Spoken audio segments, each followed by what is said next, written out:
Bonjour à tous, merci d'être aussi nombreux, soit dans cet amphithéâtre, soit devant vos écrans, puisque vous êtes aussi très nombreux à vous être inscrits en visioconférence. Merci, oui, de mettre vos portables sur silencieux. On va commencer à l'heure cette conférence pour pouvoir la terminer à l'heure et surtout pour avoir le temps d'avoir les échanges avec vous qui êtes dans la salle. On va avoir 1 heure de débat entre nous et ensuite vous pourrez poser les questions. Il y aura des micros qui seront à votre disposition. On a jugé utile de faire cet exercice de réflexion sur l'intervention française au Sahel, parce qu'il est vrai que, y compris dans une démocratie, lorsque le pays est engagé dans une action militaire extérieure, il est toujours difficile d'en parler parce qu'il y a le sentiment qu'on n'est pas solidaire avec nos troupes si on met en cause la légitimité ou les modalités de l'opération. Et donc, il est bien sûr, il y a toujours la peur de poignarder dans le dos ceux qui prennent des risques, ceux qui risquent leur vie pour remplir la mission qui leur a été accordée. En même temps, on voit bien dans différentes circonstances que le fait de ne jamais poser des questions sur l'intervention militaire n'est pas une bonne façon de protéger les militaires, ni non plus de protéger les citoyens. Et que dans le cadre du débat républicain, il est tout à fait nécessaire de pouvoir débattre de cela et que les décisions de quelques-uns peuvent être discutées, surtout quand le temps devient long et qu'il y a toujours une différence entre les premières décisions qui sont prises et généralement dans un enthousiasme débordant avec des succès rapides. Et puis ensuite, ça s'effiloche un petit peu. Et c'est là que le temps de l'introspection doit être nécessaire. Euh, je lisais récemment le livre que Gérard Rao a consacré à Kissinger, et en fait, montre bien que tout le monde savait depuis très longtemps que la guerre du Vietnam était perdue, personne n'osait le dire, et ce n'était pas une bonne façon, y compris de protéger des vies américaines. Donc, je ne fais pas une comparaison entre le Sahel et le Vietnam, bien sûr, mais toujours est-il que pour ce qui est des interventions militaires, on en a eu depuis quelques années, depuis le début de ce siècle, 4 importantes qui ont tous des modalités juridiques tout à fait différentes, mais qui tous paraissent problématiques, voire se sont avérés d'être des échecs. La première, c'était l'intervention en Afghanistan, jugée unanimement comme étant légitime, comme étant légale, comme ayant le soutien de l'ONU et répondant aux critères juridiques de la légitime défense. 20 ans après, les Américains sont partis, ils ont été défaits militairement, et on voit bien donc que les libérateurs initiaux ont été rapidement considérés comme des occupants par une large partie de la population. Je serai plus rapide sur la guerre d'Irak de 2003, qui était dès le départ contestée, qui était dès le départ contestable, même si, bien sûr, ceux qui s'opposaient à la guerre étaient traités de suppôts de Saddam Hussein et qu'on nous a dit en 2003, vous voyez quand même en liberté en Irak et que la vie à Bagdad allait être jonchée de pétales de rose et arrosée de miel, ce qui n'a pas été tout à fait ce qui s'est produit. Mais là, dès le départ, elle était contestable. Et on peut dire que certainement, l'intervention militaire en Irak est venue divertir celle en Afghanistan, est venue rendre plus difficile la réalisation des objectifs de l'intervention militaire en Afghanistan. Et puis ensuite, il y a eu l'intervention en Libye, qui a été à la fois appréciée, contestée. Certains, comme Ronnie Broman, dès le départ, ont dit qu'elle était contre-productive. D'autres ont dit qu'elle pouvait être nécessaire, mais qu'il fallait s'arrêter à temps, que le but était de protéger la population et non pas de faire un changement de régime, qu'on a changé la mission en cours de route. Mais rappelez-vous aussi, après la prise de Tripoli, l'arrestation et l'assassinat de Kadhafi, on a dit que c'était la première guerre qui a été menée pour des raisons morales, parce qu'il n'y avait aucun intérêt. C'était quand même un petit peu exagéré. On a même voulu que ceux qui l'avaient lancé reçoivent le prix Nobel de la paix pour avoir mis fin au règne d'un tyran. On voit aujourd'hui que eh bien, ce qui était apparu comme une marche triomphale vers la démocratie et vers le succès, c'est vite avéré tout à fait différent. Et puis, il y a l'intervention au Sahel. L'intervention au Sahel, qui effectivement, initialement, est acceptée par tous. Les autorités légales du Mali de l'époque demandent à la France d'intervenir. Le président décide d'intervention. Les voisins régionaux sont d'accord. Les membres du Conseil de sécurité sont d'accord. Les pays africains sont d'accord. Bref, tout le monde est d'accord. Et la population, très rapidement, va accueillir en liesse François Hollande pour avoir déclenché cette opération et qui sera dire à François Hollande que cette visite à Timbuktu était le plus beau jour de sa vie politique. Et puis, au fur et à mesure, eh bien, les choses patinent. Il y a une contestation de la présence française au Mali même. il y a une difficulté à voir quels sont les objectifs militaires qui sont atteignables, puisque dès qu'il y a une guerre contre le terrorisme, l'horizon semble quelque chose qui s'éloigne au fur et à mesure qu'on s'en rapproche. Il y a 2 coups d'État militaires dans un pays dans lequel on voulait consolider la démocratie, et on en est à des déclarations peu amènes entre le Premier ministre malien et le président français sur le sens de la présence. Donc là aussi, il y a quelque chose qui n'a pas tourné, et on peut se réjouir, et on s'est réjoui d'avoir amené d'autres Européens dans cette intervention. Et maintenant, du coup, le fait qu'il y ait d'autres Européens nous oblige un petit peu à faire attention à ce que l'on fait, puisqu'on ne veut pas donner le sentiment que l'on va faire au Sahel ce que les Américains ont fait à Kaboul.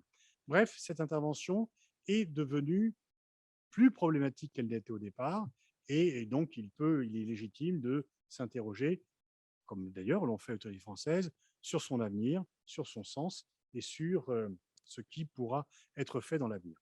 Vous avez 4 intervenants que je ne vais pas vous présenter parce que vous êtes venus pour les voir, donc vous savez qui c'est. La règle, c'est de chacun parler 5 minutes pour être bref, précis, punchy. Et puis ensuite, on fera un second tour de table.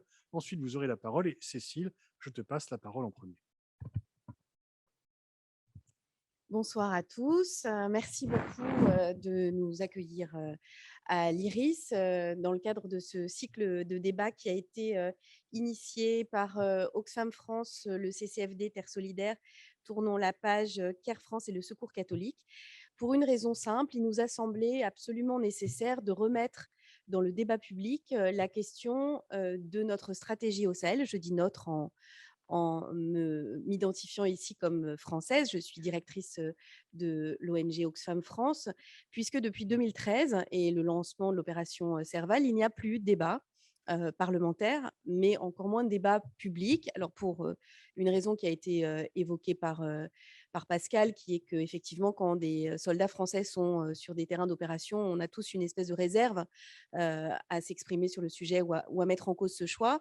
Néanmoins, et sans mésestimer ni leur engagement, ni leur responsabilité, ni leur professionnalisme, c'est une question de démocratie et c'est aussi une question de respect mutuel dans l'élaboration de cette stratégie. C'est pour ça que je suis très heureuse que Adam Dicot et Alioune soient présents ce soir. Et je vous remercie aussi de votre présence, monsieur l'ambassadeur, parce que cette discussion doit être la plus libre possible. Si on veut qu'elle soit utile, il ne faut pas se cacher derrière ces faux semblants. Et ne pas se cacher derrière un faux semblant, c'est d'abord reconnaître que la situation dans le Sahel, y compris sur le plan sécuritaire, est pire aujourd'hui qu'en 2013.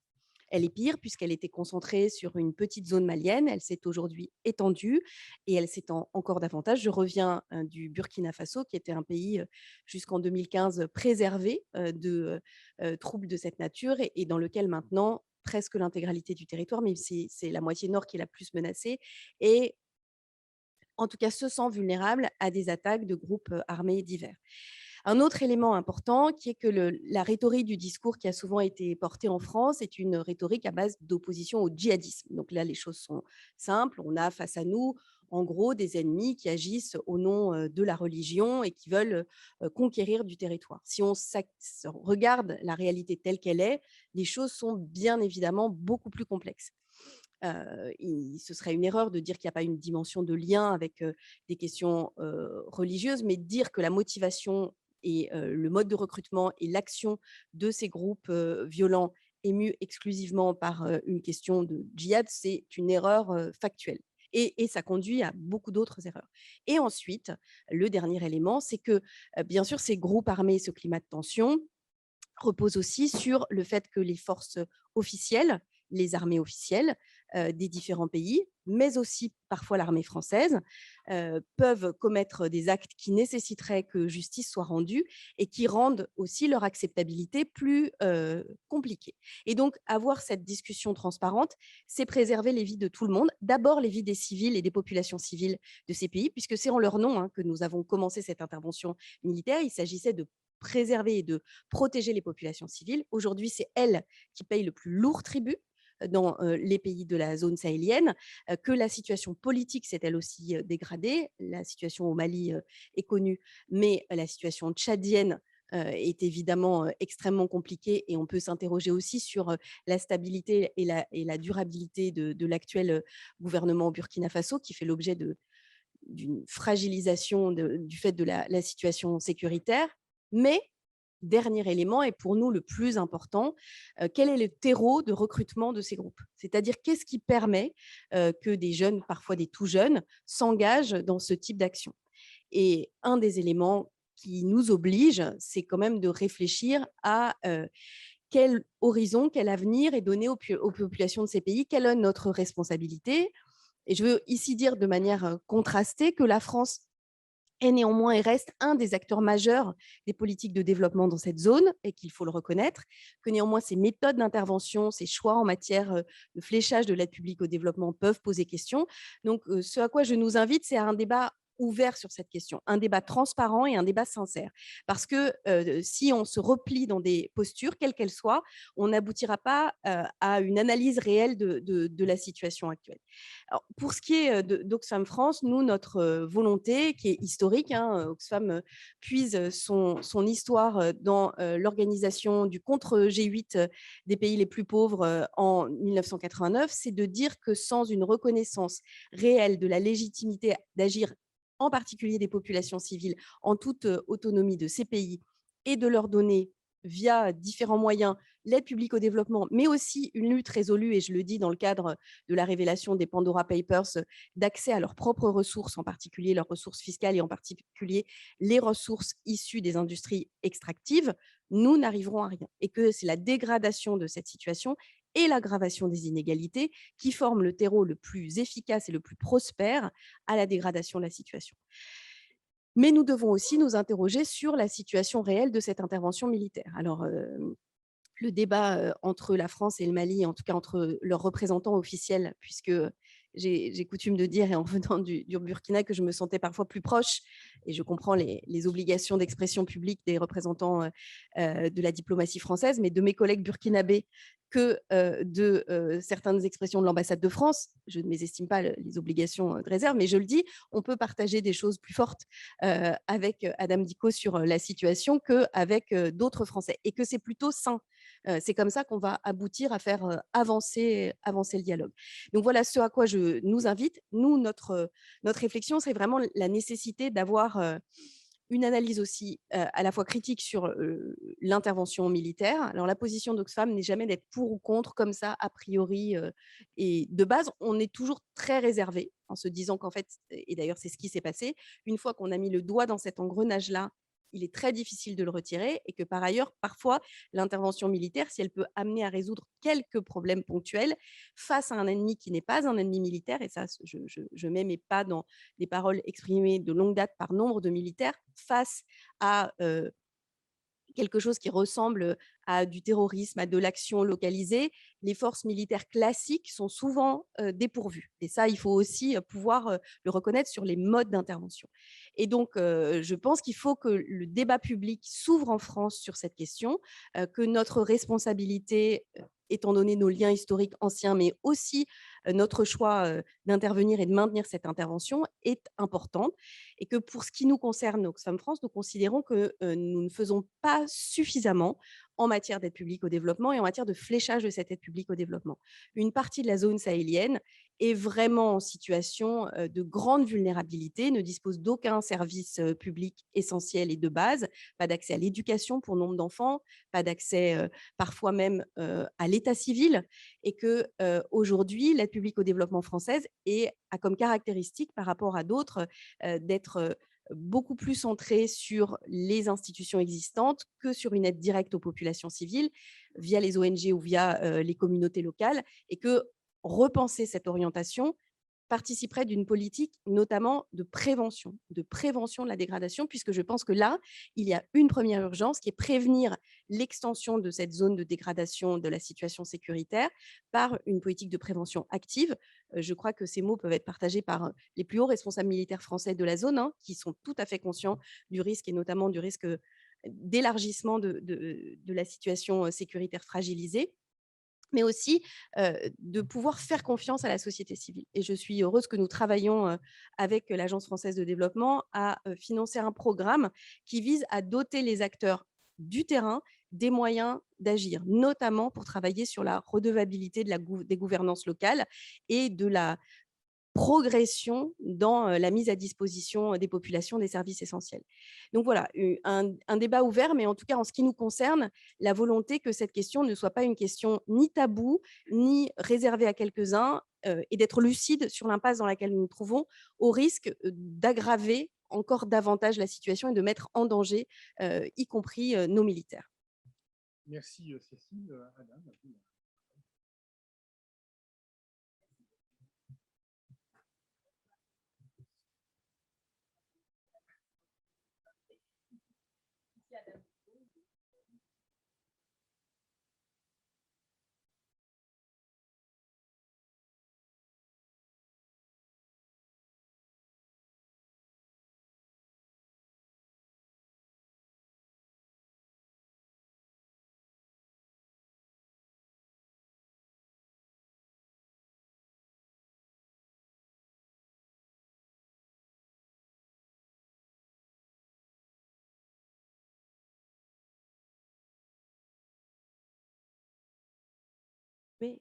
Désolée, vous ne m'entendez pas? Oh là là, ok, je reprends.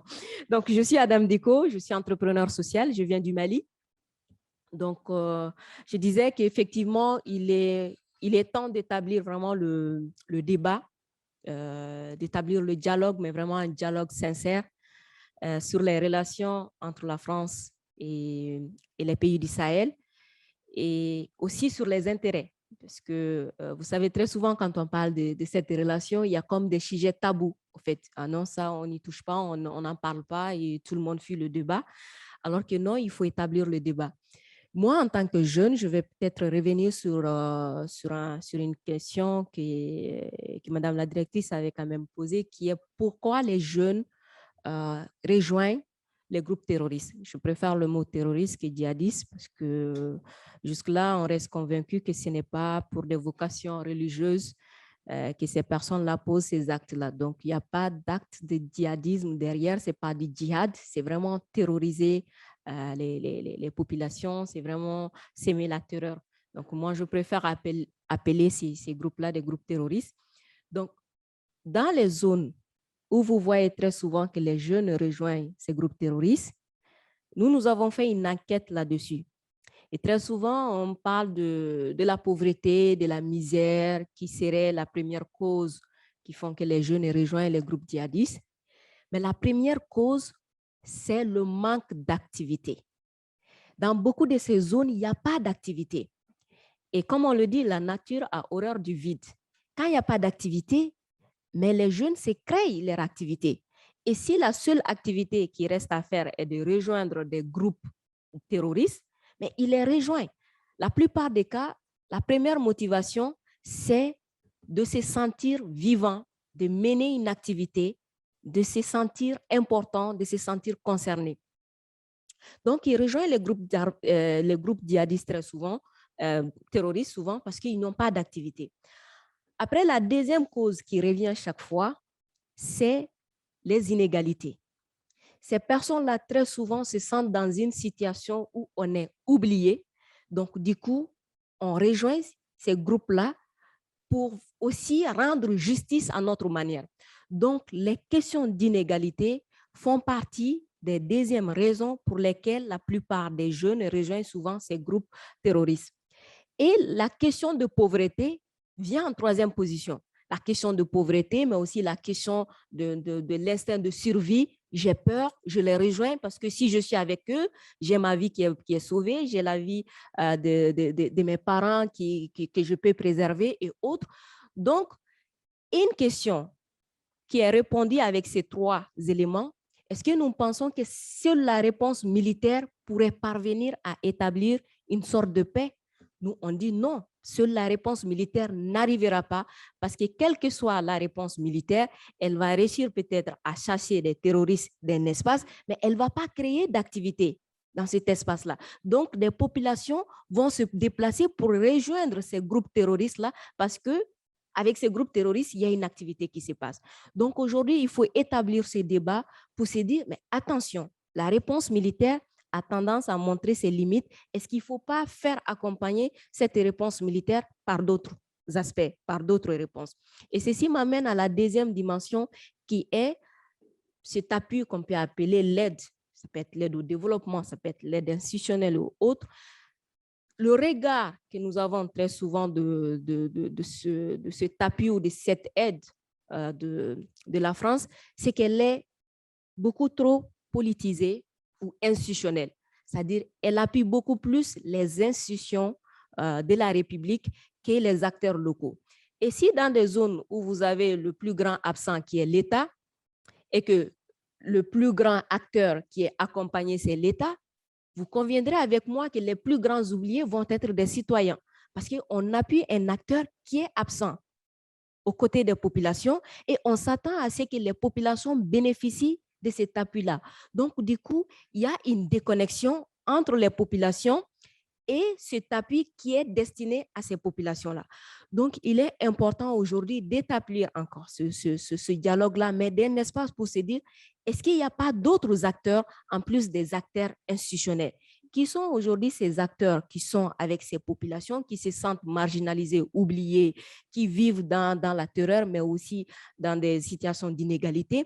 Est-ce qu'il ne faut pas équilibrer cet appui-là entre l'appui institutionnel, mais aussi cet appui direct-là où les populations peuvent être quand même des bénéficiaires directs. À cela s'ajoute aussi, toujours par rapport à l'appui institutionnel politique, la communication. C'est quelque chose qu'on ne parle pas très souvent par rapport à la relation entre la France et le Sahel ou par rapport à ces sentiments. La communication joue un enjeu primordial et capital par rapport à la correction, par rapport à l'image qu'on donne. L'image qu'on a de cette relation, c'est que la France, elle est beaucoup plus présente sur des aspects politiques, sur des élections. Très souvent, nous avons la France qui félicite le président élu bien avant même que les résultats soient déclarés par les cours constitutionnels. Nous avons la France qui, dès qu'il y a des coups d'État, oui, qui condamne, c'est très normal et autres. Mais nous avons très souvent aussi la France qui est absente quand il y a la mauvaise gouvernance, quand il y a la corruption. Nous avons plus tendance à avoir un partenaire qui encourage la mauvaise gouvernance, qui encourage la corruption. Des programmes de développement qui sont soutenus, où les fonds sont détournés, mais l'année suivante, ces programmes de développement, les fonds sont multipliés. Donc, du coup, les citoyens lambda se demandent, mais est-ce qu'on encourage la mauvaise gouvernance? Est-ce qu'on finance la corruption? Et que de l'autre part, quand il y a des aspects institutionnels, politiques, il y a plus une communication, on peut dire souvent agressive, donc qui fait que tout ceci amène des jeunes du Sahel souvent à se poser des questions qui peuvent ne pas être des questions légitimes, on peut avoir plusieurs regards là-dessus, mais il est juste important d'écouter ces questions-là, d'écouter ces cris de cœur, de les comprendre et de se dire, tiens, peut-être qu'il est temps d'établir ces débats-là. Et ces débats, encore une fois, je remercie Oxfam par rapport à cette initiative, mais ce débat ne doit pas être plutôt que français. Il doit être un débat entre les acteurs français et les acteurs de la société civile, pas qu'en France, mais aussi au Sahel, pour écouter ces populations-là, leur avis, ce qu'ils en pensent, et ensemble de sortir de là pour aller vers une relation, un partenariat beaucoup plus sincère, beaucoup plus correct et beaucoup plus basé sur des besoins réels des populations. Je vous remercie. Merci. Je vais tout de suite passer la parole à Leontine lorsque vous confirmez ce déficit de dialogue avec les acteurs sociaux, avec sur place. Est-ce qu'il y a quelque chose qui manque là-dedans, le dispositif intellectuel et opérationnel?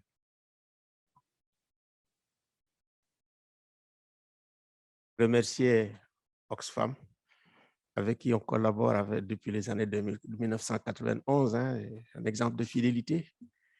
Et puis exprimer mes remerciements aussi à Pascal Boniface, puis à mes co-débatteurs. Le problème que nous avons, c'est effectivement, Pascal vous l'avez dit, c'est un échec. Je dis l'échec de la communauté internationale à stabiliser la situation dans le Sahel.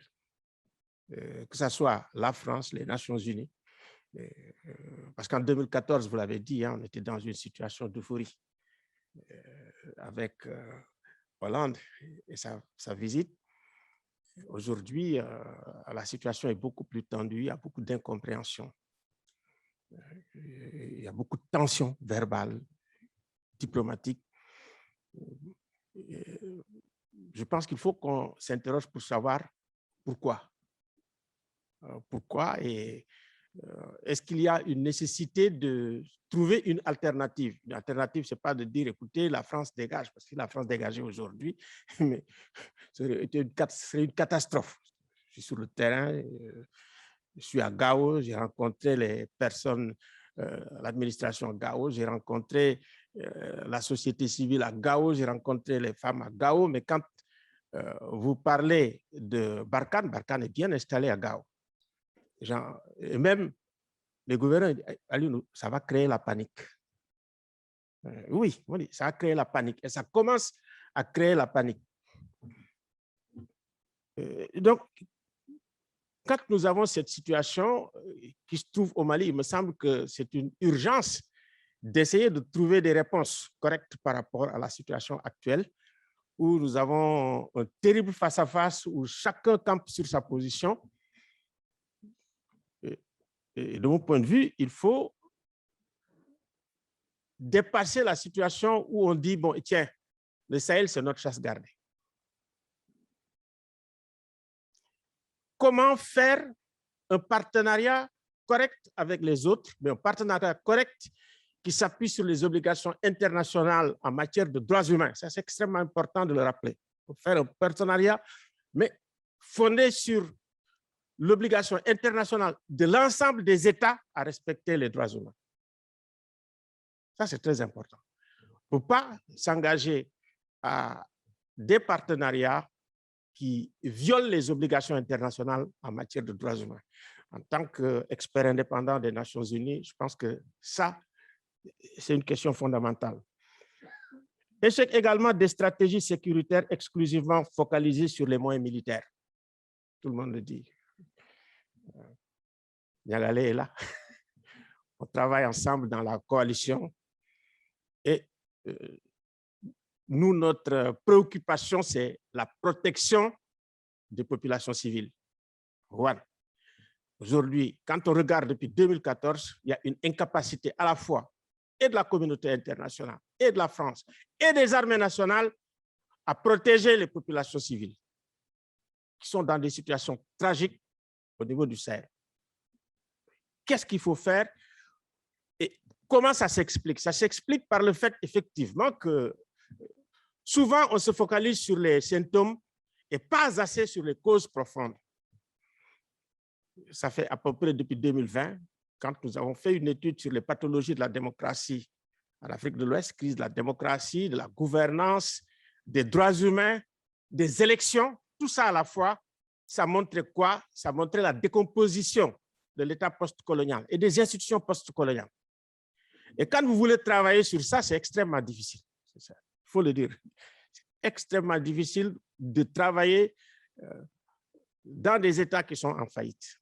Je pense que c'est la première des choses. Quand vous allez au Mali, la justice ne peut pas travailler dans certaines zones, dans beaucoup de zones d'ailleurs. Vous allez au nord, vous allez au centre. L'administration ne fonctionne pas. Au nord, vous allez au centre. Et également, à quelques kilomètres seulement, il n'y a plus de sécurité pour les personnes. Vous allez à Gao, les gens sont tristes, les gens vivent dans une situation d'angoisse permanente, surtout les femmes. Viol, violation des droits humains, insécurité. Vous prenez par exemple les hommes d'affaires à Gao, il n'y a plus d'hommes d'affaires, je dirais, africains à Gao. Ils ont tous fui. Ils vont à Bamako parce qu'ils ne sont pas protégés. Donc ça, c'est des questions de fond. Les armées nationales, quand on regarde, que ce soit au Burkina, que ce soit au Mali ou au Niger, c'est beaucoup plus pour protéger, c'était conçu pour protéger des régimes. n'étaient pas préparés effectivement à des guerres asymétriques. Et effectivement, quand on travaille sur le concept de djihadiste, c'est très bien ce que j'ai entendu, Adam. Parce que quelque part, il y a une véritable rupture du contrat social sur place qu'il faut revoir. Ça ressemble à des insurrections à l'intérieur, le djihadisme interne, mais c'est favorisé par effectivement un État qui n'arrive plus à gérer les fonctions régaliennes qui sont les siens, ça veut dire gérer la protection des civils. Et puis, ce qu'on appelle les pathologies de la démocratie, c'est le fait que nous sommes dans une espèce de fin de cycle.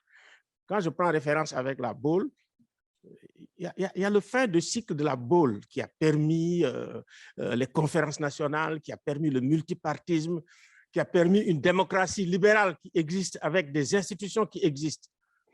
À partir de 2011, pratiquement, c'est fini.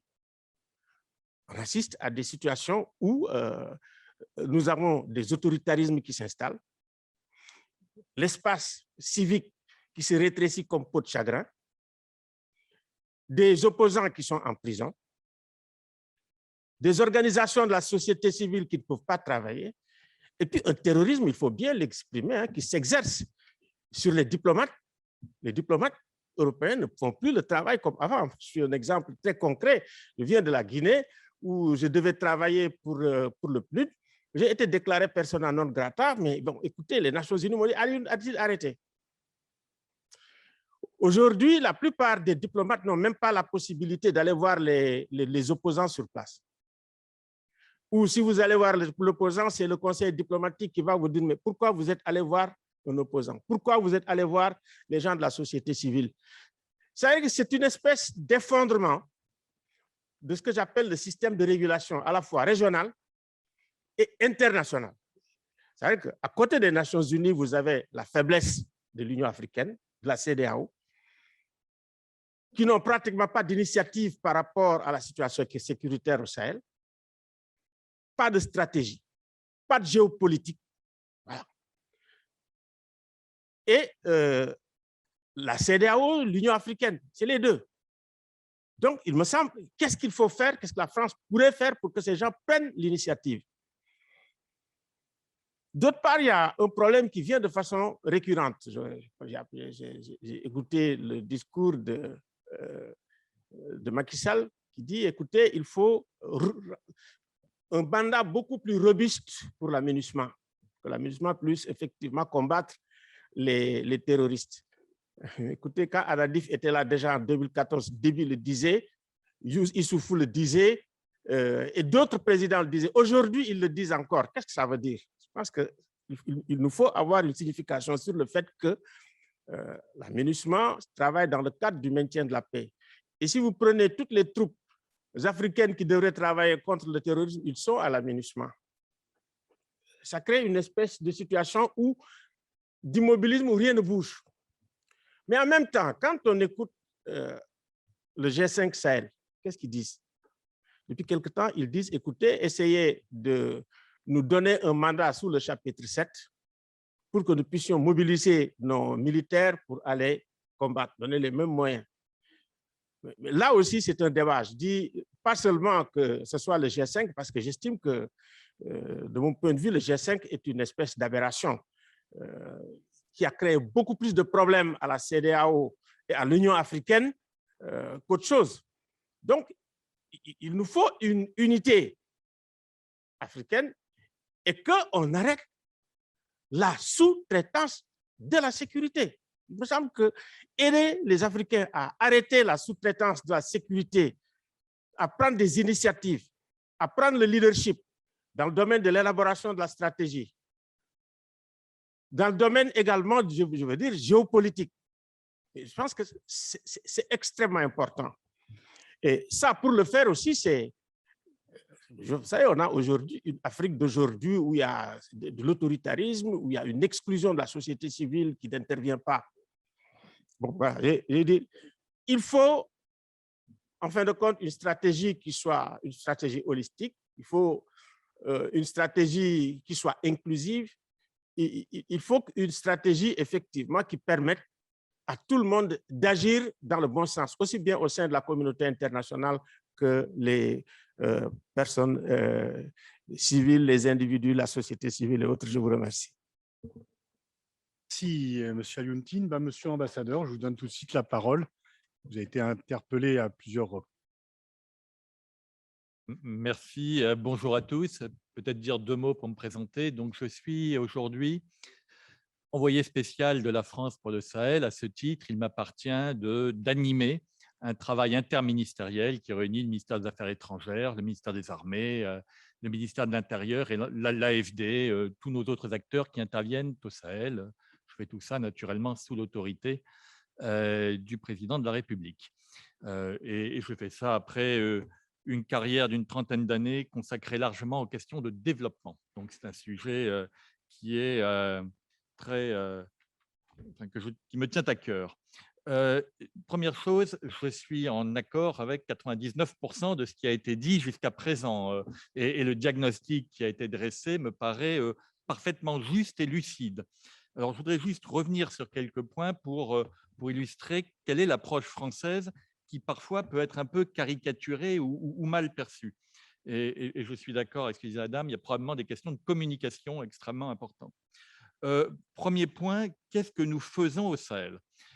L'objet de l'intervention, c'est la demande des États de faire face à un phénomène de lutte armée, de groupes terroristes qui déstabilisent les États, qui portent atteinte aux populations très directement et qui, alors d'un point de vue stratégique, peuvent avoir un risque de déstabilisation plus large sur la zone, voire porter sur des intérêts ailleurs, y compris en Europe.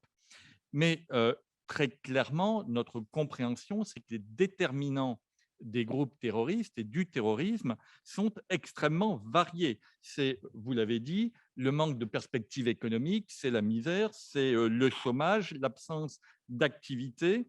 C'est également le besoin de protection physique ou de protection d'activités génératrices de revenus.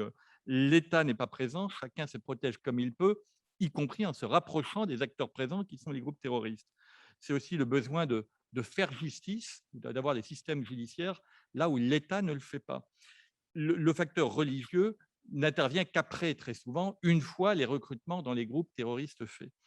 En revanche, il faut bien voir que ces groupes terroristes, si à la base, ils se fondent sur du recrutement à partir de ce terreau social et en s'appuyant également sur des approches communautaires et des tensions intracommunautaires séculaires, j'allais dire, il est animé au niveau des états-majors par une vision djihadiste. Et ça, c'est très clair, que ce soit au niveau de l'EIGS, qui est une filiale de Daesh, ou ce soit au niveau du JNIM, qui est relié directement à Al-Qaïda, les états-majors poursuivent un agenda djihadiste international et les populations derrière sont instrumentalisées là-dedans.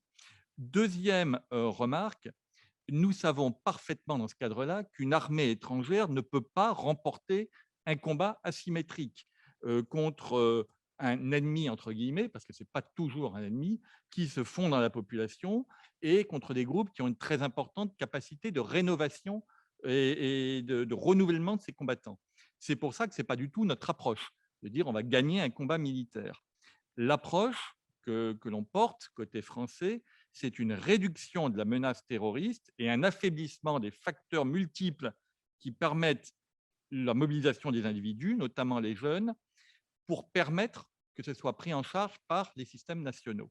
Et ça, c'est ce que nous portons en national et au niveau de la communauté internationale à travers ce qu'on appelle la coalition pour le Sahel, qui repose sur 4 approches parallèles, qui sont 1, lutter contre les groupes armés terroristes pour les affaiblir et la mettre à la portée des forces de défense et de sécurité intérieure des pays. J'insiste sur les 2, ce n'est pas que l'armée, c'est la police, c'est la gendarmerie. Deuxièmement, c'est le renforcement de ces forces de défense et de sécurité pour qu'elles soient capables de répondre à cette menace et de la traiter normalement et avec des procédures judiciaires. Ça ne doit pas être que l'armée, ça doit être, comme je le disais, la police, la gendarmerie et la justice. Le troisième, c'est la restauration du contrat social. Et ça, je crois que c'est extrêmement important. Et c'est permettre le retour de l'État partout sur le territoire, y compris dans sa dimension, je dirais, service public aux populations. Et ça, dans une logique immédiate de stabilisation. Et la quatrième pilier, c'est lutter contre les causes profondes. Et ça, c'est les politiques de développement pour offrir des perspectives. Et l'approche que l'on a, c'est vraiment ces 4 piliers. Et cette approche, elle a été renforcée lorsqu'on a eu la conférence de N'Djamena cette année, où on a mis en avant ce qu'on appelait le sursaut civil, qui est de dire nous appuyons, il y a eu un sursaut militaire, notamment étranger, et on dit il faut absolument que les États se mobilisent pour se redéployer, être présents, on les accompagnera. Je précise également, parce que c'est important, qu'on nous reproche souvent d'être déséquilibrés. Or, quand on regarde les chiffres, ce n'est pas vraiment la situation. Si vous le regardez au niveau de la France, globalement, le volume d'aide publique au développement qu'on mobilise, bon, d'abord, on a considérablement augmenté. On a fait à peu près plus 50% en 3 ans sur le Sahel entre 2016 et 2019, et on continue à l'accroître. Et aujourd'hui, je dirais, en termes de volume, parce qu'on a un effort militaire très, très important, on a eu un effort militaire très, très important, il se réduira dans les temps qui viennent, on a globalement, dans notre action, 2/3 de militaires, 1/3 de développement. Développement, stabilisation, je dirais les piliers 3 et 4. Mais si vous prenez la communauté internationale dans son ensemble, parce que nous, on porte un peu plus le poids du militaire que d'autres, la communauté internationale dans son ensemble, sur les 4 dernières années, c'est équilibré. Les piliers 1 et 2, c'est le même poids financier que les piliers 3 et 4. Je signale qu'en Afghanistan, pour prendre une comparaison, le poids de l'intervention militaire américaine, c'était 30 fois le poids de l'intervention civile. Ça vous montre qu'on a réellement une approche qu'on essaye d'avoir équilibrée. Je sens que vous allez m'arrêter dans pas trop longtemps, donc j'essaie d'aller vite. Encore 2-3 minutes. Sur l'aide publique au développement, c'est un domaine qui me passionne et je pourrais y passer 2 ou 3 heures plutôt que 2 ou 3 minutes, mais j'entends bien les critiques qui sont données de dire, bon, à la fois, ce n'est pas forcément assez et ce n'est pas suffisamment tourné vers les populations, vers la société civile ou autre. La réalité, c'est qu'on essaye de le faire.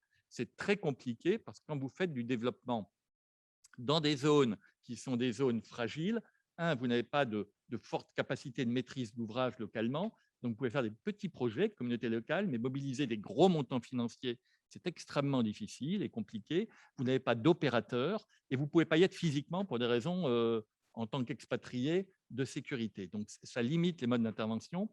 Pour autant, on essaye de le faire. L'AFD, par exemple, utilise des nouveaux outils, notamment un fonds qui s'appelle MINCA, qui permet effectivement d'intervenir très largement au niveau local pour les populations locales. Et je ne veux pas vous assommer de chiffres, mais dire simplement que si je prends, et on va prendre le niveau de la communauté internationale dans son ensemble, depuis 2017, c'est 5,3 millions de personnes qui bénéficient d'un accès à l'eau potable qu'ils n'avaient pas avant.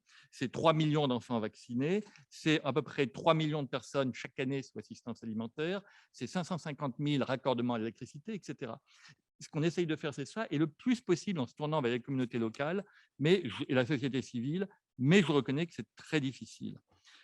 Sur les droits humains, et on a interpellé cette question, un partenariat autour des droits humains et une notion de protection des populations civiles.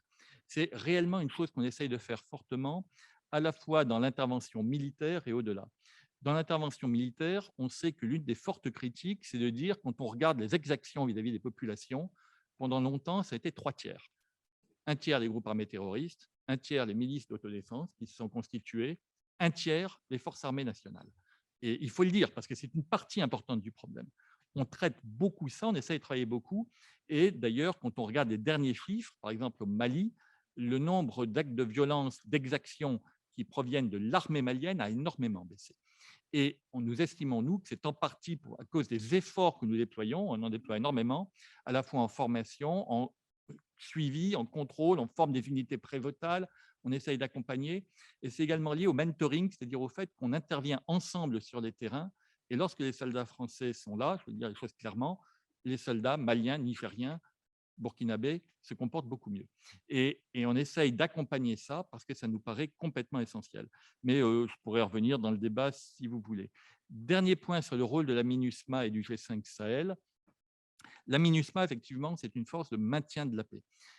Et donc, en tant que telle, elle a une force de maintien de la paix et de protection des populations civiles, extrêmement important, et elle intervient dans ce cadre-là. Et notamment dans le centre du Mali, on estime que la MINUSMA joue un rôle important, et les acteurs locaux nous disent que la MINUSMA joue un rôle important en termes de réduction de la conflictualité, de réduction des violences et de protection des populations. Il faut probablement aller plus loin, mais quelle est la solution ? Avoir une force de l'Union africaine ou de la CEDEAO, je dirais très bien, il faudrait que l'Union africaine et la CEDEAO puissent le faire. On a la force conjointe du G5 Sahel, sur lesquels nous, on l'appuie beaucoup. Quand je dis nous, c'est au niveau européen. Le mandat de passage sous chapitre 7, très honnêtement, c'est un faux débat.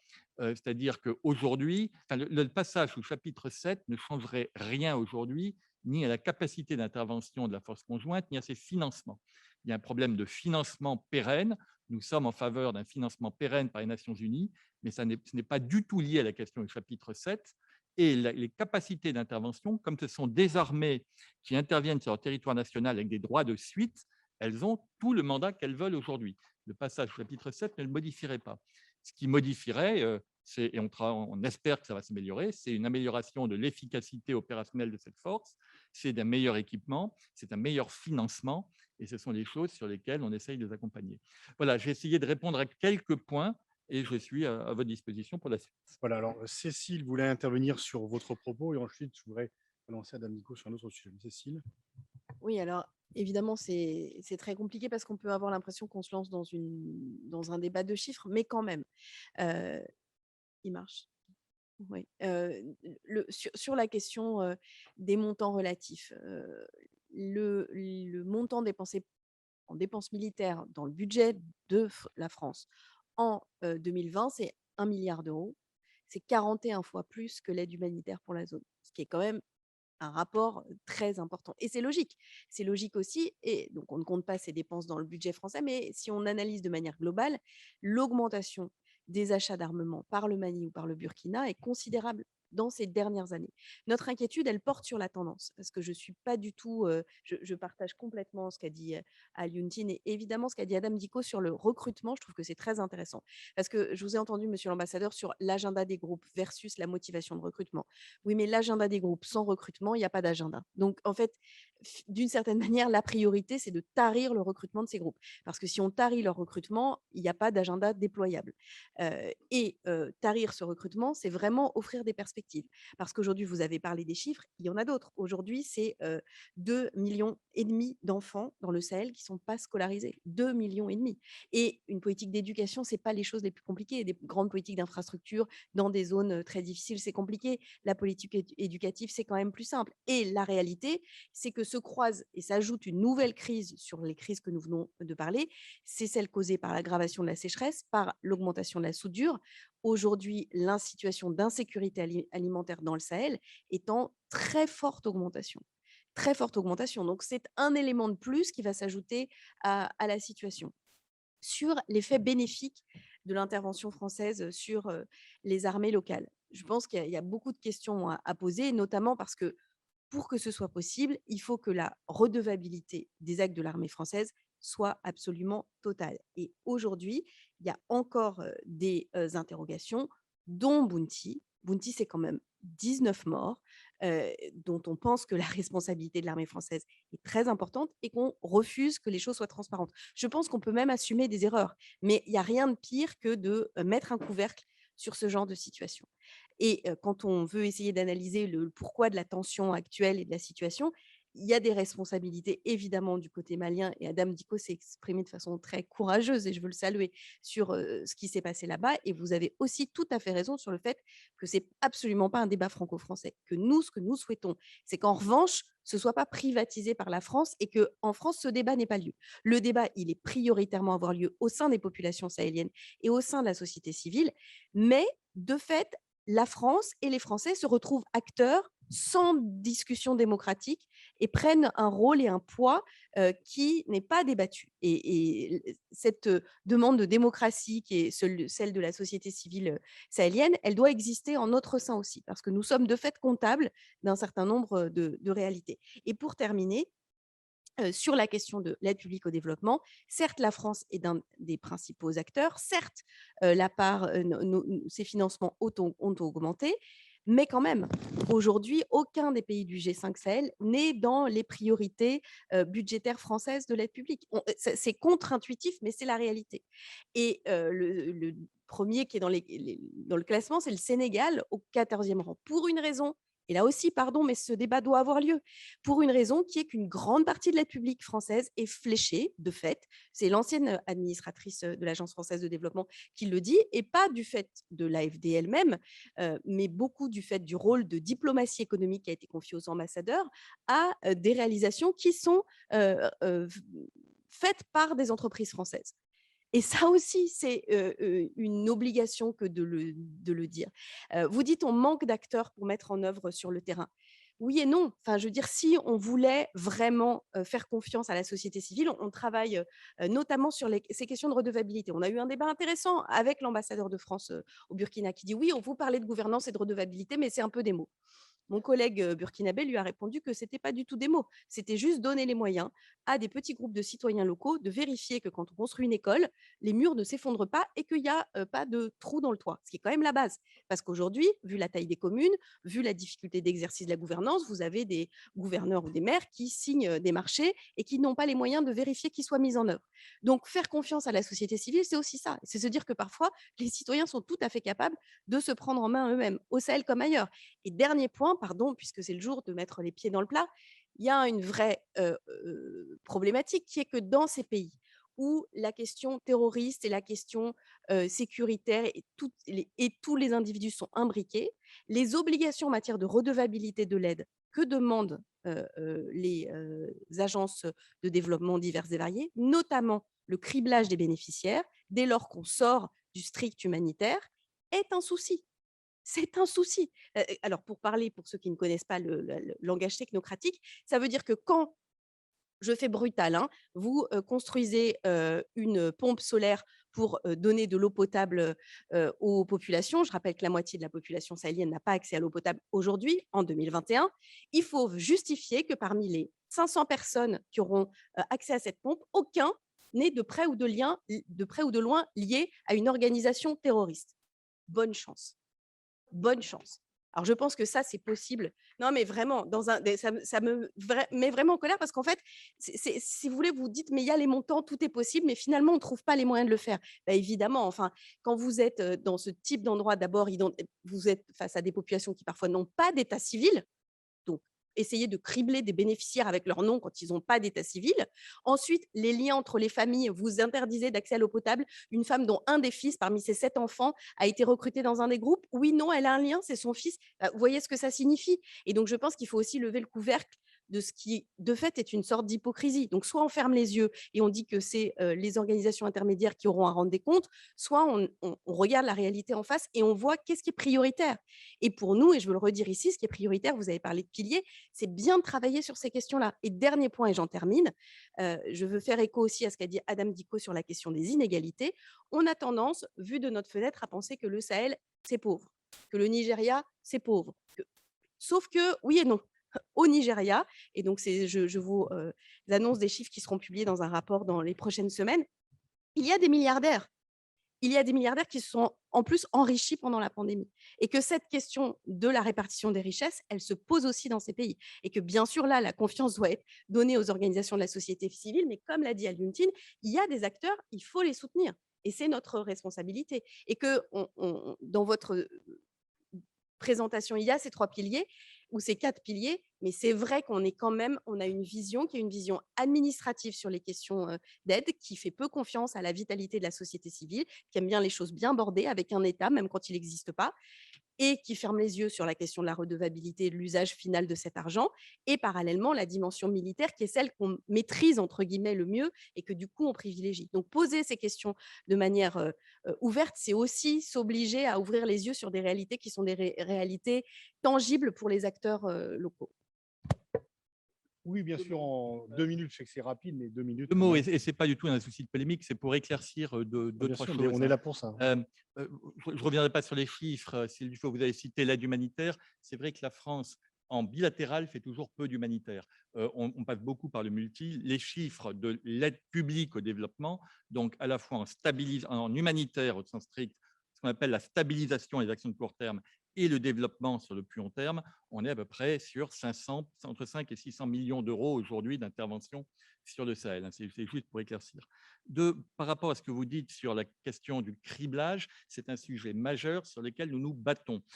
Pour expliquer quel est le problème, ce n'est pas une perversion d'esprit volontaire de fonctionnaires français. C'est que l'AFD, qui est notre outil essentiel d'intervention au Sahel, a un statut d'établissement bancaire. Les banques sont tenues, de par la législation, de mettre en place des procédures de ciblage dans leur financement sur la lutte antiterroriste. Et sinon, les sanctions peuvent être extrêmement lourdes, y compris du déréférencement, d'intervention en différents pays ou des systèmes d'amende internationale. Les États-Unis en sont spécialistes, vous voyez le sujet.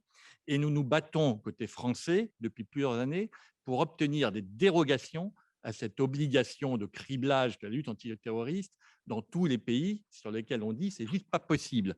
Et on essaye de le faire quand il s'agit de financement qui passe par les ONG, parce qu'aujourd'hui, quand nous finançons une ONG, effectivement, l'ONG est censée vérifier et rendre compte à l'AFD, si elle est financée par l'AFD, ou au ministère, quand elle est financée par le ministère, de l'utilisation finale des fonds. Nous sommes parfaitement conscients que c'est impossible et nous nous battons pour essayer d'obtenir au niveau international. Apparemment, il y a aujourd'hui des bonnes pistes et j'espère qu'on aura de bonnes nouvelles là-dessus dans les temps qui viennent.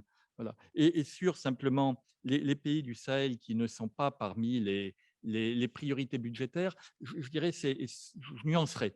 Les pays du Sahel font partie des pays dits prioritaires pour la France. On a 18 qui sont 19 maintenant, pardon, qui sont des pays qui sont essentiellement des pays d'Afrique subsaharienne, plus Haïti, et dans lesquels nous devons mettre, de par la loi, une partie de plus en plus importante des fonds, notamment plus de la moitié des subventions que verse la France. L'une des difficultés, c'est que notre aide au développement, ou l'un des sujets, notre aide au développement passe également par des prêts bonifiés, qui sont parfois très utiles et extrêmement importants pour les pays, et que naturellement, nous n'allons pas faire des prêts sur des États qui sont déjà très pauvres, et deuxièmement, qui sont dans des situations budgétaires ou financières difficiles. Donc, nous ne faisons pas de prêts sur les pays du Sahel ou pas de prêts souverains, nous faisons du don. Et donc, dans ces conditions-là, ça limite un peu. Il y a une partie importante de l'aide qui ne va pas vers ces pays parce que c'est du prêt. Sur le don, les 5 pays sahéliens font naturellement partie des pays prioritaires qui reçoivent collectivement au moins 50% de notre aide en don. Voilà, c'est juste quelques petites précisions.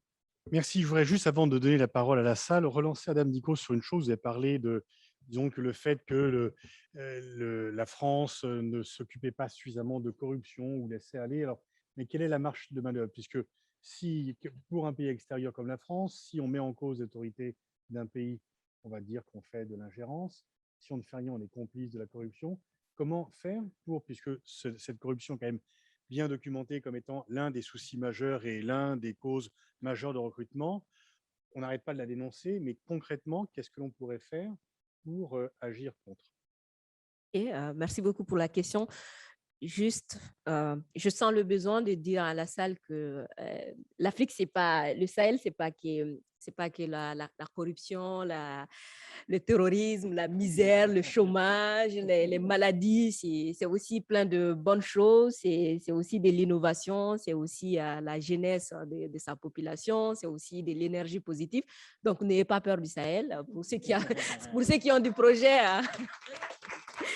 ou pour ceux qui ont du projet de venir voir le Sahel, ne l'abandonnez pas. Tout n'est pas noir, quoi, en fait.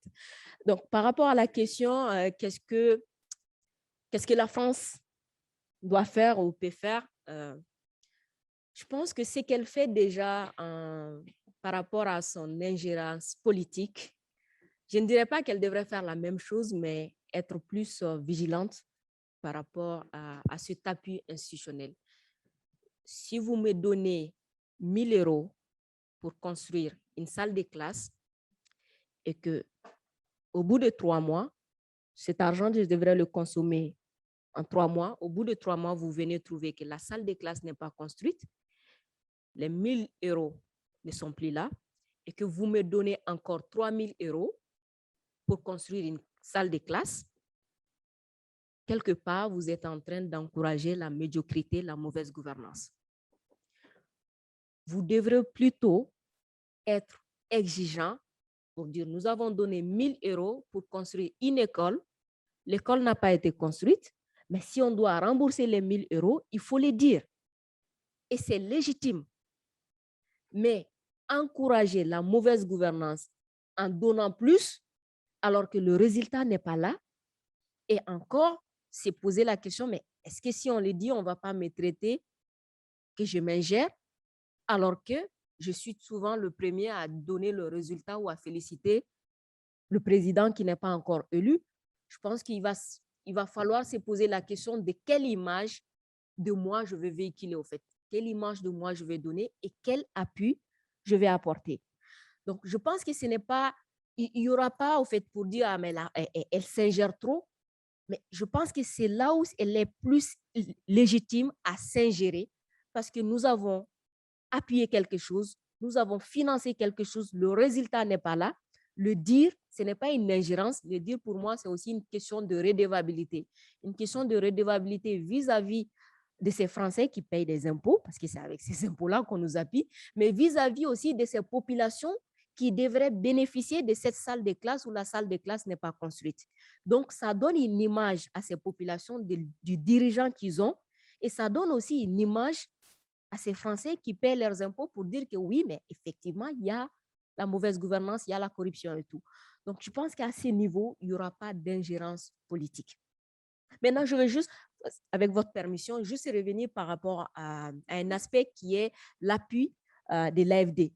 L'AFD qui est l'agence de développement, qui fait beaucoup, oui, mais l'AFD, elle est très souvent perçue comme une banque. Ce n'est pas une agence de développement, en fait, c'est une banque. Voilà, c'est une banque donc, qui donne des prêts, qui s'attend à des intérêts, et c'est très normal. Et quand il y a des appels à projets de l'AFD à l'endroit des acteurs de la société civile, tenez-vous bien que parmi les conditions, on exige que vous soyez avec une ONG française qui va piloter, en fait, qui va porter, qui va être le lead. Donc, du coup, souvent, le regard à ce niveau, c'est une aide colonisée. Parce que, oui, vous êtes éligible, mais pour que vous soyez éligible, pour que vous le bénéficiez, il faut que vous soyez accompagné par une ONG française. Et là, quand vous êtes accompagné par une ONG française pour avoir ce fonds, et quelque part, vous avez ce sentiment de redevabilité vis-à-vis de cette ONG qui a accepté d'être avec vous pour que vous ayez l'aide. Donc, il y a aussi cet aspect qu'il faut voir. L'autre chose, avec les conditions. Ces conditions excluent d'office les organisations de la société civile audacieuses et innovantes. Parce que très souvent, vous trouverez cette nouvelle société civile chez les jeunes qui n'ont pas peur, qui sont nés avec des droits, avec des devoirs, qui ont une relation beaucoup plus agressive vis-à-vis des politiques sur des aspects de gouvernance locale, sur des aspects de légitimité, sur des aspects de redevabilité. Mais vous avez ces organisations qui sont les plus exclues par rapport à ces procédures parce que les conditions établies les excluent d'office. On demande des expériences de combien d'années, on demande il faut avoir autant de fonds dans votre compte. Donc, du coup, ça exclut ces organisations-là. Et ces organisations-là, ce sont eux qui représentent ces véritables acteurs locaux. Et quand vous exclusez ces organisations, vous continuez à financer l'ancien système, au fait, le système qui peine à donner des résultats, mais c'est ce système qu'on finance.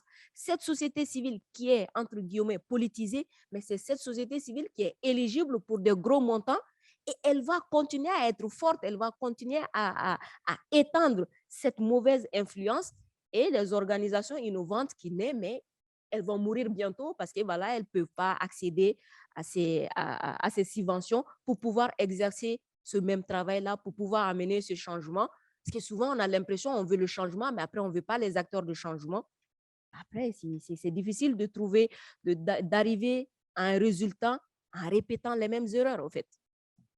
Merci. On va maintenant passer la parole à la salle. Vous pouvez poser des questions ou faire des interventions à condition qu'elles soient courtes pour que la parole puisse circuler. Il y a des micros qui sont à vos dispositions. François, monsieur au fond.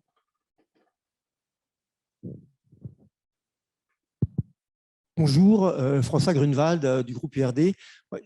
Il y a une interrogation que j'ai et qui pour moi n'a pas encore eu de réponse dans les présentations qui ont été faites, c'est la question du diagnostic de fond. C'est-à-dire qu'en fait, souvent on nous dit il y a Serval et il y a Barkhane, on oublie qu'en fait il y a trois guerres différentes.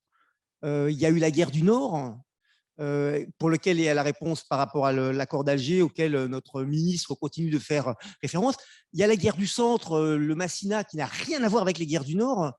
Et on continue de dire l'accord d'Alger, alors qu'il n'y a rien à voir. C'est une autre différence, c'est une autre logique complètement différente.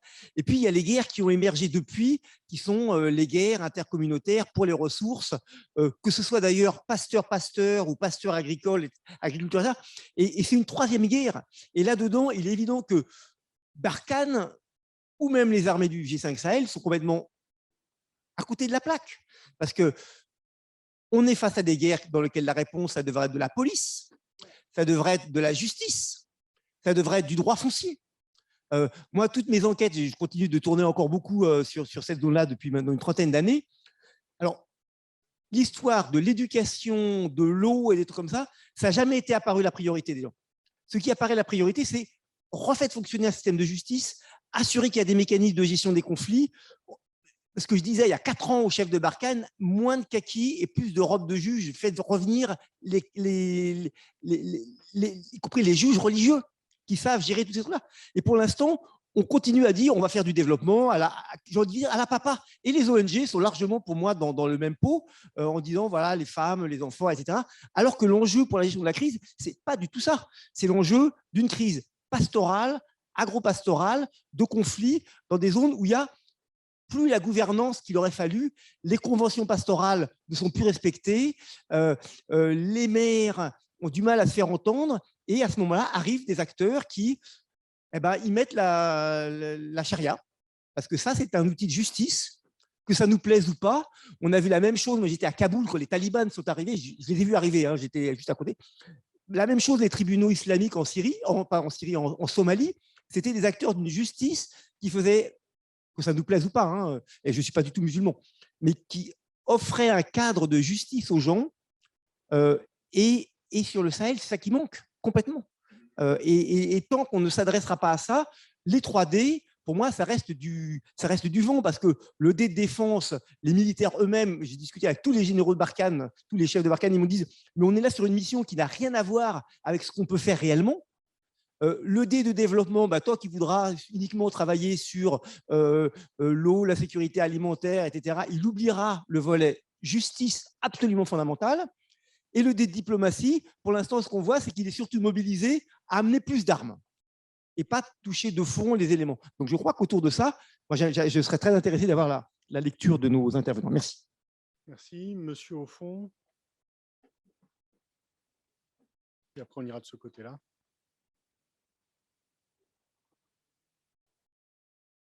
Merci, Abdelkerim Yacoub du Tchad.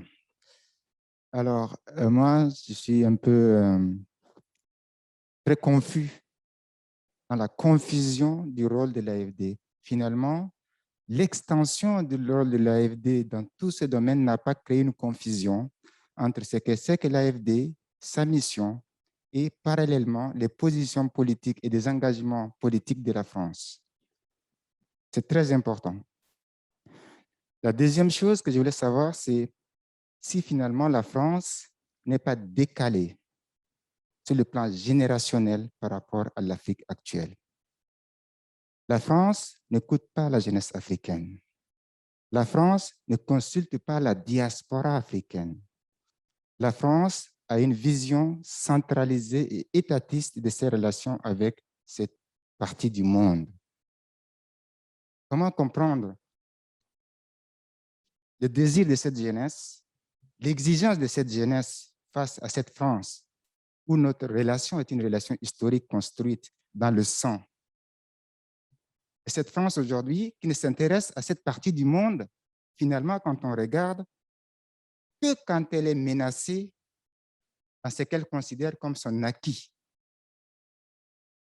En tout cas, c'est une impression en tant que jeune africain qu'on a, c'est qu'aujourd'hui, la France commence à s'intéresser parce qu'elle est en train de perdre son influence dans cette zone. Pour développer un continent, on ne le fera jamais à la place des intéressés. L'AFD ne développera l'Afrique, pas l'Afrique, ni le Sahel. L'AFD accompagnera les populations de cette zone. Maintenant, nous, on a, en tout cas, dans le cas du Tchad, la France peut donner des milliards à l'AFD. Mais si la France continue à être complaisante ou à fermer les yeux, par exemple, c'est un régime d'Idriss Déby, qui est un régime autoritaire, qui déconstruit tout ce que l'AFD et les autres font pour essayer d'atténuer l'insuffisance de cet État. Si vous voulez soutenir ces États, ne continuez pas seulement à combler les trous de ce que ces gouvernements sont en train de creuser dans la gestion de la chose publique. On ne peut pas comprendre comment, politiquement, la France puisse soutenir des gouvernements insoutenables et de la main gauche, la France investit pour essayer de soutenir la population.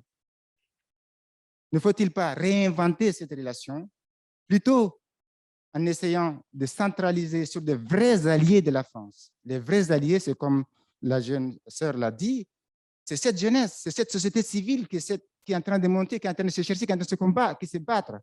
Cette jeunesse qui est ici en France, cette diaspora formée, qui aime la France, qui est ici, qui vit en France.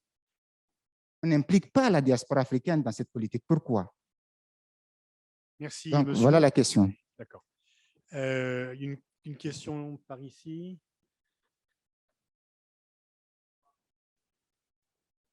Bon, vous m'entendez? Bonsoir, merci pour ce débat. Alors, j'ai deux questions. Alors, la première, c'est par rapport à la dernière intervention de Madame Dicot.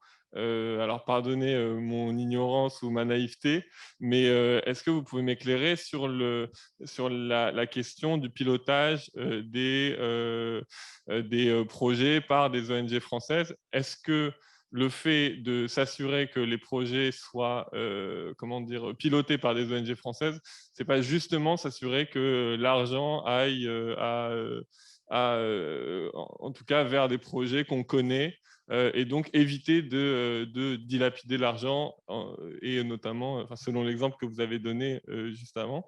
Et j'ai une autre question par rapport à l'aide de la France dans la zone. Je souhaiterais juste un éclairage. Est-ce que la France aide les institutions de l'État, mais locales? Je sais que par exemple au Mali, il y a comment dire, un manque de moyens, notamment vers les préfets, vers les maires aussi, il y a un gros déficit. Et est-ce que la France a un rôle à ce niveau-là? Merci. Bien, je vais vous demander, alors, qui veut, on va faire une première série de réponses, mais vraiment des réponses très brèves, puisque la promesse de faire une intervention courte a été rondement malmenée. Et donc, si on veut passer à une deuxième série de questions, vous avez été interpellé, Madame Dicot, par monsieur, vous êtes répondu, mais très brièvement. Monsieur l'ambassadeur après. OK. Alors, votre question, c'est exactement ça la réponse. En fait. La réponse à cette condition, c'est que on ne fait pas confiance à cette société civile. Ben voilà, vu que le montant est important, il faut que ça soit, vous soyez sous la responsabilité d'une ONG française ou autre. Mais si vous êtes à cette place, vous allez trouver que c'est insultant, en fait. Parce que, vu cette relation qu'on partage ensemble, vu l'expérience et tout, dire que, bon, pour que vous soyez éligible, il faut que vous soyez avec... Et vous avez comme l'impression qu'on vous met sous tutelle, au fait. Et c'est là où ça devient contraignant, au fait. C'est là où ça perd tout son sens, parce que là, ce n'est plus un appui, ce n'est plus une relation, ce n'est plus une relation basée sur une sorte d'amitié ou autre, mais c'est plus du contrôle. On ne vous fait pas confiance, on vous fait surveiller par... Et là, ce n'est pas le cas, au fait. Les sociétés civiles africaines, les sociétés civiles du Sahel doivent travailler avec des sociétés. D'ailleurs, nous, on travaille beaucoup avec Oxfam, mais ça ne doit pas être dans une relation. Ben voilà, vu que vous n'avez pas assez d'expérience, ils viendront pour vous appuyer à comment faire des rapports financiers, à comment faire... Écoute, on n'en a pas besoin, en fait. On a cette expérience-là. OK, ayez de l'appui institutionnel, ayez appuyez la capacité organisationnelle et institutionnelle, mais ne mettez pas des gens sous tutelle, au fait. Ça donne une relation de donneur, de celui qui reçoit, et puis celui qui donne est au-dessus de vous. Voilà. Et quand je parle de ça, c'est la question de la redevabilité, au fait. La question de la redevabilité, ce n'est pas on vous donne, on vient voir, on est derrière vous. Non, la question de redevabilité, c'est basé sur le résultat, en fait. Vous devrez faire ça, c'est fini. Est-ce que ça a été fait? Non, ça n'a pas été fait. Pourquoi ça n'a pas été fait? Voilà pourquoi il y a des audits ou autres. Mais si c'est dans l'exécution, qu'il y a quelqu'un qui vous suit, où est-ce que vous mettez les pas, et ainsi de suite. Mais ça n'a pas de sens, au fait. Ça n'a pas de sens parce que les ONG africaines sont censées être celles qui connaissent les problèmes africains, qui proposent des solutions africaines, qui les mettent en... Désolée. Je vais donner un élément de réponse. Il y en a deux, en fait. Il y a la question de la technicité, et je suis d'accord avec Adam, il y a de plus en plus d'organisations. Et c'est pour ça que je dis un mot pour Oxfam. Nous, depuis longtemps, on a engagé ce qu'on appelle la sudisation de notre organisation, c'est-à-dire que maintenant, les directions pays ne sont pas travaillent de façon autonome avec des salariés, des directeurs qui sont issus du pays en question. Ce n'est pas des expatriés d'ailleurs en Europe qui travaillent localement, et en réseau avec d'autres associations. Donc il y a les questions de technicité. C'est vrai que de plus en plus, on exige un niveau de reporting de plus en plus délicat. Et la deuxième dimension qui est politique, c'est qu'effectivement, Adam l'a dit, les organisations les plus vivantes, elles sont souvent les plus revendicatives, elles peuvent être les plus bousculantes pour les gouvernements, et le financement de l'aide publique au développement, c'est compliqué de financer avec de l'argent français des organisations qui prennent part au débat politique. Mais des organisations qui localement ne prennent pas part au débat politique, ça ne sert à rien, en fait, parce que la situation est de bouger les choses. Donc, par exemple, nous, on travaille avec le Ballet citoyen au Burkina, et c'est normal parce que c'est le Ballet citoyen au Burkina qui porte tout un tas de revendications et de capacités à faire bouger la société. Donc, il y a ces deux dimensions qui sont compliquées, mais c'est vrai que cette question de la localisation de l'aide, c'est-à-dire le fait qu'elle soit confiée aux organisations du pays en question de la manière dont elles estiment le plus juste de le faire, est quelque chose d'absolument essentiel. Et ça pose question, c'est une interrogation qui doit évidemment se poser aux ONG, une évolution. Des fois, des discussions avec certains de mes collègues, Oxfam France n'a aucun expatrié ailleurs. Et on pense qu'on peut travailler dans une relation égalitaire avec nos collègues ailleurs dans le monde, et en particulier en Afrique. Et je veux dire à Adam, qui fait partie des justicières du Sahel, que oui, bien sûr, la jeunesse au Sahel est pleine d'ambition, de force, et parfois même de beaucoup plus d'innovation que celle qu'on peut imaginer, c'est-à-dire d'invention de solutions dans des pays qui sont confrontés à de multiples crises et qui pourtant résistent dans la capacité à se projeter dans l'avenir. Oui, je voulais revenir un peu sur ces questions d'aide en lien avec la question de la corruption que soulevait Adam. Pour bien comprendre le débat, quand on intervient en France avec l'aide publique au développement, on a différents outils. Il y a un outil, par exemple, qu'on appelle l'aide budgétaire. On va verser de l'aide directement à l'État qui va être utilisée par ses finances publiques, normalement, je dirais, dans le circuit du Trésor. C'est là où, il faut être clair, les risques de corruption et de détournement d'argent sont les plus élevés. Parce qu'une fois qu'on a mis l'argent dans le système des finances publiques du pays, on ne le contrôle plus réellement. Ça, je vais être très clair, aujourd'hui, dans les pays dans lesquels on a des gros doutes sur la gouvernance, la qualité de la gouvernance, on ne le fait plus. On ne fait pas d'aide budgétaire directe. Après, on fait des aides projets. Ça peut être des gros projets. Vous allez construire une route, des écoles, des hôpitaux ou dans le domaine économique. Et là, c'est mis en œuvre par l'État, mais avec un contrôle beaucoup plus étroit. C'est-à-dire qu'en fait, si on parle de l'AFD va à chaque étape intervenir, vérifier que les marchés publics ont été passés conformément aux règles des marchés publics, que la façon dont ils ont été attribués montre qu'il n'y a pas de dessous de table, pas de pot de vin, qu'il n'y a pas de détournement. Chaque facture va être vérifiée avant d'être payée, etc. Donc là, on verrouille à peu près. Et puis après, il y a toutes les aides qu'on va faire passer par une multitude d'organismes qui peuvent être effectivement des acteurs très variés de la société civile, des ONG, des acteurs divers ou autres. Et là, au partir du moment où on a versé l'aide, c'est plus compliqué derrière, on essaye de contrôler. Alors, sur la question des ONG et de l'action, de la relation avec la France, on fait référence à un outil particulier de l'AFD qui s'appelle le guichet d'appui à l'action internationale des ONG françaises, sur lesquelles on verse de l'argent à des ONG françaises à condition qu'elles travaillent avec des ONG locales pour développer des activités. C'est un guichet de l'AFD. Il y en a beaucoup d'autres et on intervient également beaucoup directement Mais l'AFD, comme les ambassades, hein, l'AFD n'est jamais aujourd'hui qu'un service d'une ambassade, on n'est pas équipé localement, j'ai été ambassadeur, je peux vous le dire, pour instruire ce type de projet. Donc, généralement, on passe par des structures intermédiaires, par des fêtières, par des grosses structures qui vont après redistribuer cette aide auprès des ONG. Ce qui fait qu'on n'est pas vu en tant que France pour ça. Je peux vous dire que beaucoup d'argent passe par ces canaux, mais simplement, on ne voit pas que c'est la France parce qu'on ne verse pas directement aux ONG, on passe par toute une série de structures. On le fait en direct, sans appui, sans passer par des ONG françaises, bien heureusement, dans un grand nombre de cas, mais ça se voit beaucoup moins. Pour répondre à François Grunewald sur les 3 conflits, oui, bien sûr, il y a des conflits, on dit 3 d'ailleurs, on pourrait aller beaucoup plus loin, parce qu'on a Boko Haram dans le Sahel, on a d'autres problèmes, restons sur le Mali. On a la question du Nord, et nous restons persuadés que la question du Nord, la solution, c'est la mise en œuvre des accords d'Alger, des accords de paix et de réconciliation. Mais d'une certaine manière, c'est assez largement réglé, puisque le Nord, ce sont essentiellement aujourd'hui les groupes armés signataires, et donc il n'y a pas de conflit ouvert. Après, il y a tout le sujet du JNIM, de la Katiba Massina, tout ce qu'on appelle globalement le Gourma, enfin tout le centre et le centre-nord du Mali, où là, c'est beaucoup plus compliqué, beaucoup plus imbriqué dans les conflits intercommunautaires. Et puis, il y a l'EIGS, donc l'État islamique au Sahel. Là, c'est la zone des 3 frontières entre le Burkina, le Tchad et le Mali. Lors du sommet de Pau, en janvier 2020, on a dit que c'était là qu'on ferait porter l'effort maximum. Et c'est là, effectivement, qu'on a fait l'effort militaire le plus élevé, avec des résultats militaires. Effectivement, on a neutralisé les chefs de l'EIGS, y compris au plus haut niveau aujourd'hui. Mais, une fois de plus, ça ne répond pas au sujet de comment est-ce que l'on réussit à gagner la paix derrière et à éviter que ça se reproduise. Voilà l'essentiel.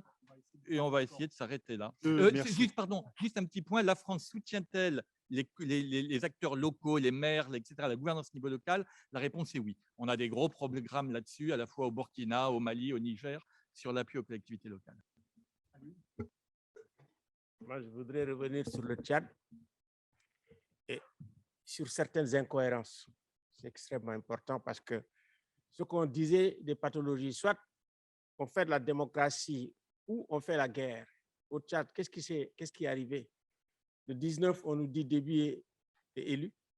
Le 20 ou le 21, on nous dit qu'il a été assassiné. Et effectivement, le président s'est rendu au Tchad à la surprise pratiquement de tous les Africains après avoir, disons, condamné ce qui s'est passé au Mali, les 2 coups d'État. Donc, ce qui veut dire quoi? C'est comme ce qui est arrivé également avec Alpha Condé. Il dit, bon, tiens, Alpha, tu n'as pas le droit de faire un 3e mandat. Mais Alassane, on vous comprend. Il me semble qu'il faut que la France ait une cohérence. Moi, je donne un exemple très concret. En 2011, quand on luttait contre le 3e mandat, on allait voir l'ambassade de France dans la prévention des conflits. C'est important. On allait voir l'Union européenne, les organisations de la société civile, l'opposition, on était écoutés. Et on a terminé par des élections qui ont permis l'élection de Macky Sall. Mais qu'est-ce qui s'est passé cette année? C'est extrêmement difficile maintenant d'avoir l'écoute des ambassadeurs de l'Union européenne. On n'a écouté personne. Au mois de mars, on a eu une crise au Sénégal qui a failli faire basculer le pays. Donc, il est extrêmement important en matière de régulation que ce qui se faisait par l'Union européenne, par la France, c'est-à-dire le respect de la démocratie, c'est une attente très forte des populations, de la jeunesse et de tout le monde. Et il me semble que si cette cohérence est restaurée, j'ai l'impression qu'il y aurait beaucoup plus de compréhension parce qu'au Sénégal, c'est pour la première fois que les intérêts français ont été attaqués de cette manière. Donc, maintenant, les problèmes d'incohérence, ça vient d'où? Ça vient aussi il y a les intérêts géostratégiques, il faut le dire, dans le cas du Tchad, c'est cela. Il y a les intérêts économiques, notamment aussi les intérêts, disons, des entreprises internationales. La démocratie, ça ne les intéresse pas. Ils veulent faire de l'argent. Maintenant, je pense que notre rôle aussi en tant qu'organisation et puis en tant que, disons, humaniste tout court, c'est de dire qu'il faut essayer de faire la balance parce que l'Afrique est extrêmement fragile. Les États sont très fragiles, très vulnérables. Pour peu, ça tombe. Donc, je pense que revenir à un peu de vertu et d'éthique ne serait pas si mal.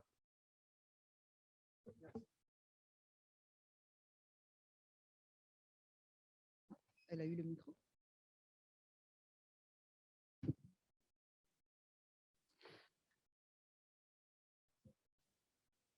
Bonjour, merci de nous recevoir dans ce cadre et ce sujet si important. Alors, je m'appelle Binta Sidibé, je suis vice-présidente de l'Observatoire Kissal. Il faut aller vite sur ce sujet. Donc, ce que je voudrais vraiment dire, je pense qu'il y a un grand manque d'écoute de la société civile, que ce soit au Sahel ou même ici. Nous, par exemple, à Kissal, on a interpellé, à l'époque, c'était l'ambassadeur Jean-Marc Châtenier, sur la situation du Sahel. Le fait de laisser qu'il y ait des exactions, des spoliations, des arrestations arbitraires, et tout ça, la France est un acteur majeur dans la zone et la France ne disait rien.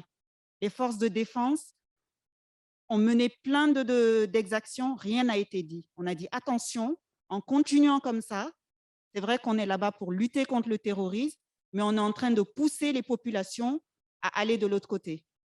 Malheureusement, la situation est là. Aujourd'hui, c'est un échec. Un bon nombre de la population, il ne faut pas avoir peur de le dire aujourd'hui, on rejoint ces rangs-là.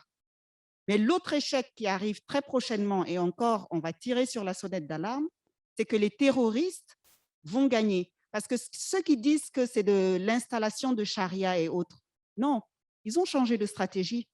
Aujourd'hui, ils charment la population. Nous, on a des témoignages aujourd'hui de personnes qui ont rejoint de l'autre côté, qui nous disent vivre très bien. Ils ont compris qu'il ne fallait pas trop appuyer sur l'aspect religieux. Ces Sahéliens-là ont rejoint ce camp-là tout simplement parce que leur pays ne leur offre rien. Donc, en étant allés là-bas aujourd'hui, on a des témoignages de gens qui nous expliquent que par la contrebande, les produits de première nécessité sont moins chers, on a accès aux soins. Voilà, donc le prochain vrai échec, c'est ça. Donc, en continuant, que ce soit la communauté internationale ou même nos institutions régionales de ne pas nous écouter, et même pire, c'est même méprisant de ne pas écouter le peuple sahélien, le peuple africain. Quand il y a tous ces signaux d'alerte qui sont là, les choses ne vont pas bien, on laisse tout le temps la chose pourrir et après on intervient, on arrive à des coups d'État et autres et ensuite chacun vient essayer de faire de la médiation. Alors qu'on connaît toutes les causes et on sait qu'en Occident, la gestion n'est pas pareille. Donc aujourd'hui, il faut laisser les Sahéliens, les Africains régler leurs problèmes. L'aide, je ne dirais pas qu'on n'a pas besoin d'aide. Si, on a besoin d'aide, mais il faut que l'aide, elle soit adaptée. Tant que l'aide ne sera pas adaptée, vous ne nous rendez pas service. Donc, un peu plus de respect pour la société civile. Merci. Je vais juste dire un mot de conclusion. Oui, bien sûr, tant que l'aide n'est pas adaptée, ça ne rend pas service. C'est pour ça qu'on a voulu ouvrir ce temps de débat, en fait.